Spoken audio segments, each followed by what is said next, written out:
Friends, class 10 chapter 5 arithmetic progression, उसमें exercise number 5.2 question number 3 in the following APs find the missing term in the boxes.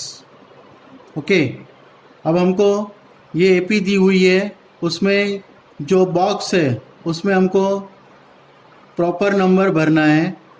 तो उसके लिए हम पहले तो समझ लेंगे कि ये एपी में कौन कौन से डेटा हमको दिए हुए हैं। देखो, पहले तो हमको ये टर्म 1 दिया हुआ है 2, इसको हम टर्म 1 बोलेंगे या फिर A1 बोलेंगे। ये फिर इसके लिए सेकंड टर्म है T2, हमको जो फाइंड करना है, जो हमारे लिए क्वेश्चन मार्क है। उसके बाद टर्म 3 दिया हुआ है 26। तो सबसे पहले तो हमको जो नंबर दिया हुआ है 2, मतलब कि फर्स्ट टर्म, तो यहाँ पर हम लिखेंगे A या फिर T1 first term. First term क्या है? 2A। उसके बाद सेकंड टर्म है, जो उसके लिए सेकंड टर्म फाइंड करने का फॉर्मूला है A प्लस D। ये फॉर्मूला याद रखिएगा, यही फॉर्मूला यूज़ करके हम हमारा जो आंसर है वो लाएंगे, ठीक है। उसके बाद है टर्म 3। टर्म 3 फाइंड करने का फॉर्मूला है A प्लस 2D। ओके, एक बेसिक याद रखिएगा कि अगर टर्म 4 फाइंड करना हो हमको, तो यहाँ पर आएगा A प्लस 3D। उसी तरह से टर्म 5 फाइंड करना हो तो A प्लस 4D आएगा। ओके, तो यहाँ पर हमको A प्लस 2D दिया हुआ है, मतलब कि टर्म 3 दिया हुआ है, और टर्म 3 क्या है? 26 है। तो यहाँ पर हम लिखेंगे 26। और A क्या है? A का मतलब होता है फर्स्ट टर्म, तो फर्स्ट टर्म है 2 प्लस 2D। 2D का मतलब होता है 2 इंटू डिफरेंस। अब डिफरेंस हमको दिया हुआ नहीं है, ठीक है, क्योंकि यहाँ पर 2 दिया हुआ है और उसके बाद तुरंत ब्लैंक है, तो हम ना तो डिफरेंस यहाँ इस तरह से फाइंड कर पाएंगे, यहाँ पर भी नहीं दिया हुआ है, इसलिए इसको इसमें से टर्म 3 में से टर्म 2 माइनस करके भी हम नहीं फाइंड कर पाएंगे। ओके, तो अब यहाँ पे हम लिखेंगे 2D।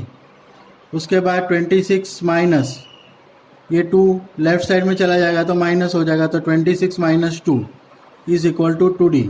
तो 24, 26 में से 2 गया तो 24 is equal to 2D। So D is equal to 24/2।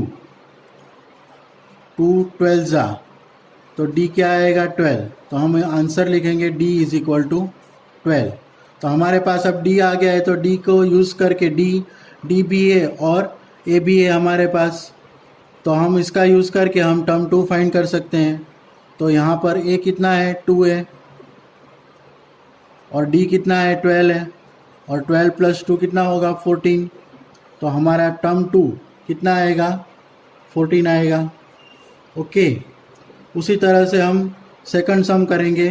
तो यहाँ पर टर्म 1 हमको फाइंड करना है, यहाँ पर टर्म 2 दिया हुआ है 13।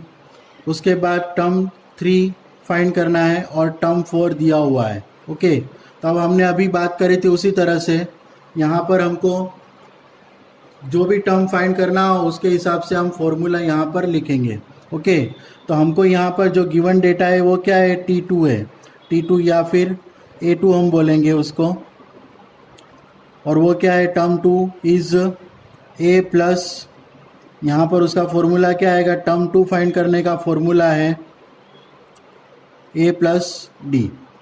ओके, उसी तरह से यहाँ पर हमको टर्म 4 दिया हुआ है, term 4 is equal to A4 sorry, so A plus 3D।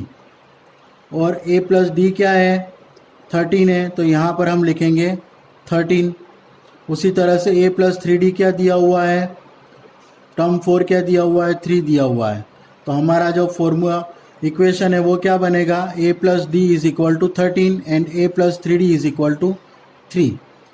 Okay, तो हम यहाँ पर लिखेंगे A plus D is equal to 13 and A plus 3D is equal to 3। अब इसको सॉल्व करेंगे तो यहाँ पर माइनस करेंगे, इसमें से ये माइनस करेंगे तो क्या हो जाएगा? यहाँ पर प्लस है तो यहाँ पर माइनस, प्लस है तो माइनस, और प्लस है तो माइनस।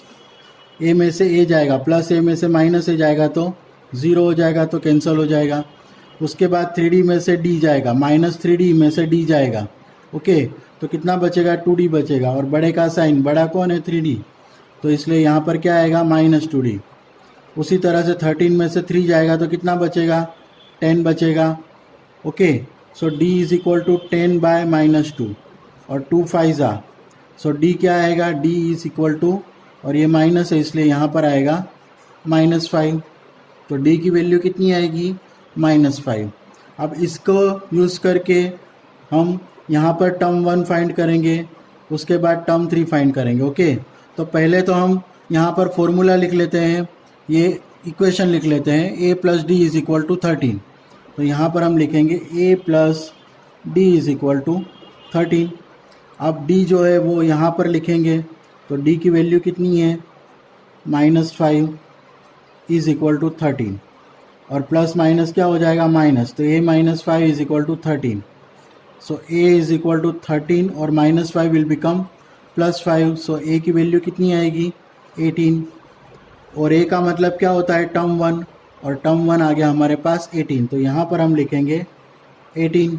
ओके, अब हम फाइंड करेंगे टर्म 3, और टर्म 3 फाइंड करने की फॉर्मूला क्या है? Term 3 is equal to a + 2d। तो a कितना है?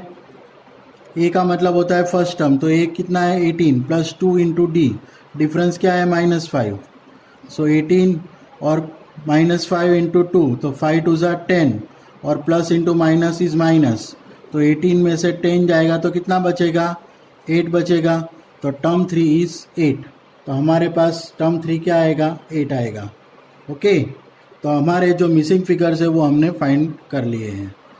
अगर आपको मेरा वीडियो पसंद आया हो तो उसे लाइक कीजिएगा, सब्सक्राइब कीजिएगा और बेल आइकन प्रेस कीजिएगा, ताकि जो मेरे नए नए वीडियोज़ है वो आप तक पहुंच जाएंगे। Thank you for watching the video.